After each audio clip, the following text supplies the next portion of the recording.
Hello students, आज हम bank के विभिन्न प्रकार के ग्राहक के अंतर्गत ट्रस्टी और एग्जीक्यूटर एंड एडमिनिस्ट्रेटर के बारे में पढ़ेंगे। ट्रस्ट अकाउंट बैंक में यदि ट्रस्ट अकाउंट ओपन किया जाए तो जो व्यक्ति ट्रस्ट को मैनेज करता है उसे हम ट्रस्टी कहते हैं। Trust are governed by the Indian trust act 1882। Trust का खाता भारतीय ट्रस्ट अधिनियम 1882 के अनुसार शासित होता है।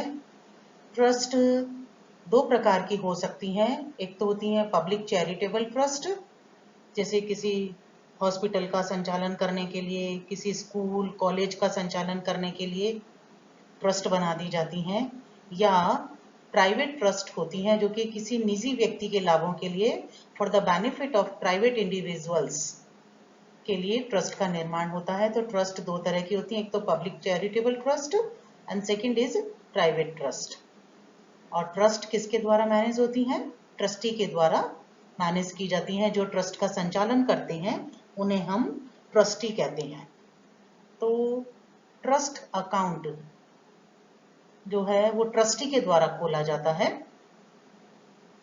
और बैंक में जब भी ट्रस्ट का अकाउंट खोला जाए तो ट्रस्ट का खाता खोलने से पहले बैंक को ट्रस्ट संलेख यानी ट्रस्ट डीड, और अगर वो चैरिटेबल ट्रस्ट है, पब्लिक चैरिटेबल ट्रस्ट है, सार्वजनिक चैरिटेबल ट्रस्ट है, तो फिर उसका एक तो रजिस्ट्रेशन सर्टिफिकेट और एक चैरिटेबल कमीशन से जो सर्टिफिकेट दिया जाता है कि ये trust as a charitable trust run कर सकती है, ये दो सर्टिफिकेट बैंक को मांग लेने चाहिए। और अगर प्राइवेट ट्रस्ट है, निजी ट्रस्ट है, तो केवल रजिस्ट्रेशन सर्टिफिकेट ही सफिशिएंट होगा और original copy of trust deed. So अगर trust account is going to be opened in a bank should obtain original trust deed and certificate of registration in case of private trust, and certificate of registration and certificate from charity commission in case of public trust to be examined, अच्छी तरह से जांच कर लेनी चाहिए, and copy to be kept on record before opening account। खाता खोलने से पहले ये सब डॉक्यूमेंट्स बैंक को प्राप्त कर लेने चाहिए। खाता खोलने के फॉर्म पर सभी ट्रस्टी के हस्ताक्षर होने चाहिए। Account opening form to be signed by all trustees. KYC official valid documents of all trustees, जितने भी ट्रस्टीज हैं उनका केवाईसी ऑफिशियल वैलिड डॉक्यूमेंट, जिनको हम ओवीडी के नाम से भी जानते हैं, वो प्राप्त कर लेने चाहिए। Like PAN card, TAN card, उनके फोटोग्राफ्स, ये सब चीजें प्राप्त कर लेनी चाहिए। टैन कार्ड होगा फॉर्म का, ट्रस्ट का। Account should be operated upon by all trustees if trust deed is silent about it. अगर ट्रस्ट डीड है उसमें मेंशन किया हुआ है कि account will be operated upon by this single person और सिंगल ट्रस्टी, तब तो फिर उस एक ही ट्रस्टी के द्वारा अकाउंट ऑपरेट किया जाएगा। बट अगर ऐसा कुछ भी मेंशन नहीं किया गया है तो ट्रस्ट एक्ट क्या कहता है 18 की ट्रस्ट का जो अकाउंट है वो सभी ट्रस्टीज के द्वारा संचालित होना चाहिए। तो ट्रस्ट खाते का संचालन सभी ट्रस्टियों के द्वारा किया जाना चाहिए। यदि ट्रस्ट डीड में, ट्रस्ट संलेख में इसके लिए अलग से कुछ भी मेंशन नहीं किया गया है। Bank should not allow any trustee to transfer funds from trust account to personal account।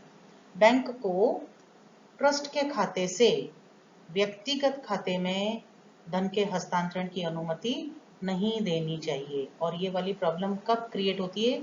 जबकि सिंगल ट्रस्टी हो। यदि एक ही ट्रस्टी है और वो बैंक में अकाउंट ओपन करता है, किस हैसियत से?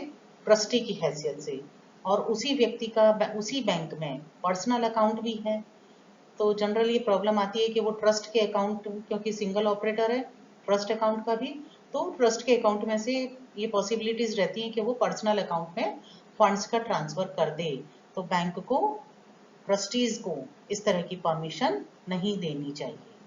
Bank should obtain PAN and PAN of trust and PAN and photographs of trustees resolution for opening of account. खाता खोलने का जो एक रिजोल्यूशन, जो प्रस्ताव पारित करते हैं सभी ट्रस्टीज मिलकर, इन सब की कॉपी बैंक को प्राप्त कर लेनी चाहिए।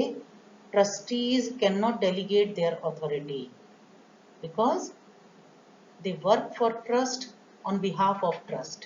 They are not owner of the trust or principal of the trust. Trustees जो हैं वो ट्रस्ट के तरफ से ट्रस्ट के लिए कार्य करते हैं, वो उस ट्रस्ट के मालिक नहीं होते हैं, इसलिए नियोक्ता नहीं होते हैं, इसलिए वो ट्रस्ट की तरफ से कार्य करने का जो उनको अथॉरिटी दी गई है उसको ट्रांसफर नहीं कर सकते।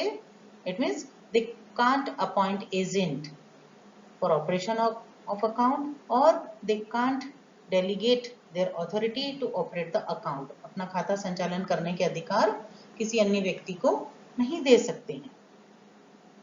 यदि ट्रस्ट संलेख में अधिकृत हो तो ट्रस्टी ट्रस्ट के लिए ऋण भी ले सकता है। If trust deed authorizes, loans may be granted to trustee for the purpose of trust. अगर ट्रस्ट डीड जो बना है उसमें ये मेंशन किया हुआ है कि ट्रस्ट का बिजनेस अभी रन कर रहा है और उस बिजनेस को रन करने के लिए ट्रस्टीज लोन ले सकते हैं, तब तो बैंक उनको ट्रस्टीज को ट्रस्ट के पर्पस के लिए ऋण दे सकता है।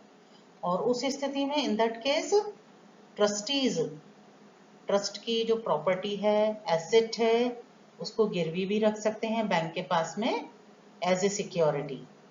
और अगर लोन्स का रीपेमेंट करने में ट्रस्ट फेल होती है तो ट्रस्ट की जो प्रॉपर्टी है उससे लोन्स की रिकवरी भी की जा सकती है, बट इसके लिए ट्रस्ट डीड में मेंशन किया हुआ होना चाहिए कि trustees are authorised to raise loans for trust purpose.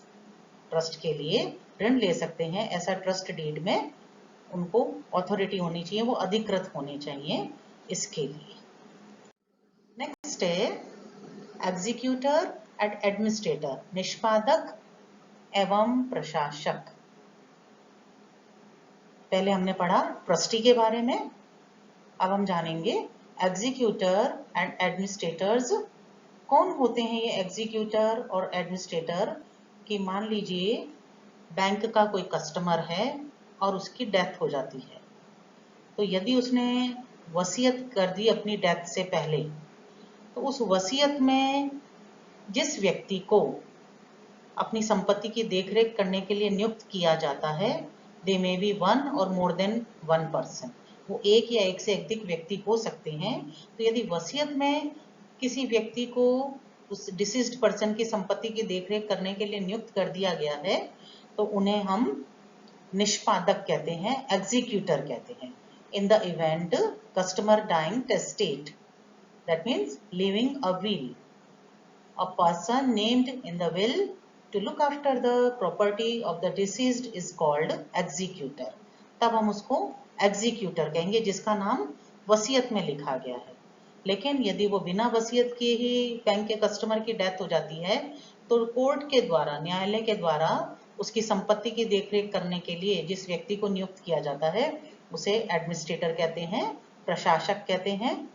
If the customer dies intestate, the person so appointed shall be known as an is administrator.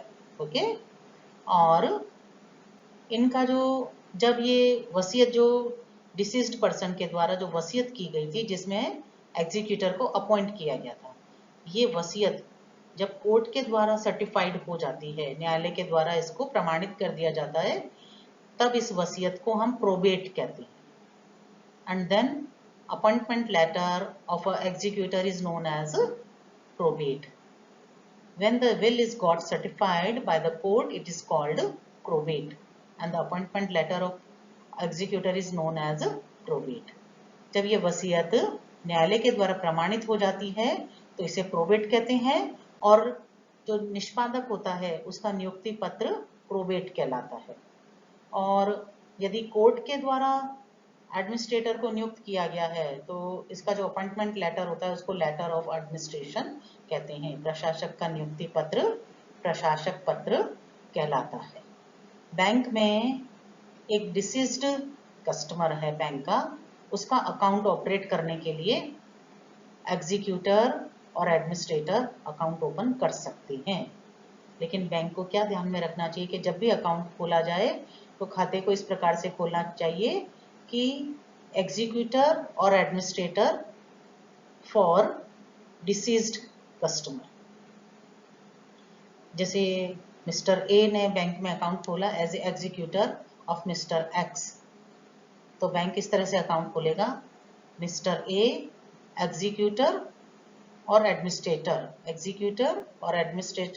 Of the estate of deceased customer mister X हैं, इनके लिए mister A को executor या administrator की तरह से खाता खोलने की अनुमति दी जा रही है।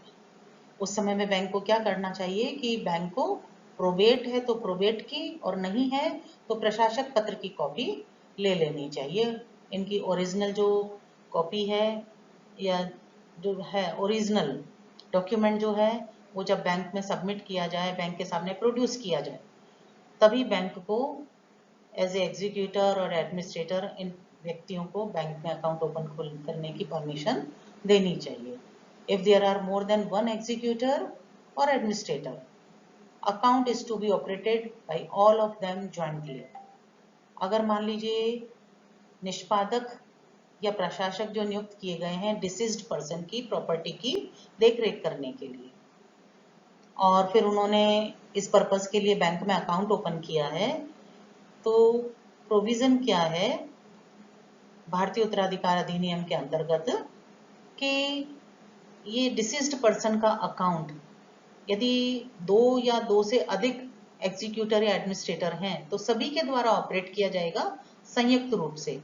इट मीन्स उस अकाउंट पर अगर कोई चेक इशू होता है तो वो जितने भी एग्जीक्यूटर हैं उन सबके द्वारा वो हस्ताक्षरित होना चाहिए। Is to be operated by all of them jointly, संयुक्त रूप से वो संचालित होना चाहिए। और अगर वो चाहें तो आपस में समझौता करके किसी एक एग्जीक्यूटर को ये अधिकार दे सकते हैं, पर सामान्यतः नियम ये है कि यह संयुक्त रूप से ही संचालित किया जाना चाहिए। और इस पर्पस के लिए for the operation of account they can not appoint agent for this purpose. खाता संचालन के लिए वो एग्जीक्यूटर और एडमिनिस्ट्रेटर एजेंट को अपॉइंट नहीं कर सकते हैं, because they are also agent of the deceased person. Okay, यदि निष्पादक या प्रशासक एक से अधिक हैं तो खाते का संचालन सभी के द्वारा संयुक्त रूप से होना चाहिए और वे इसके लिए एजेंट की नियुक्ति नहीं कर सकती हैं।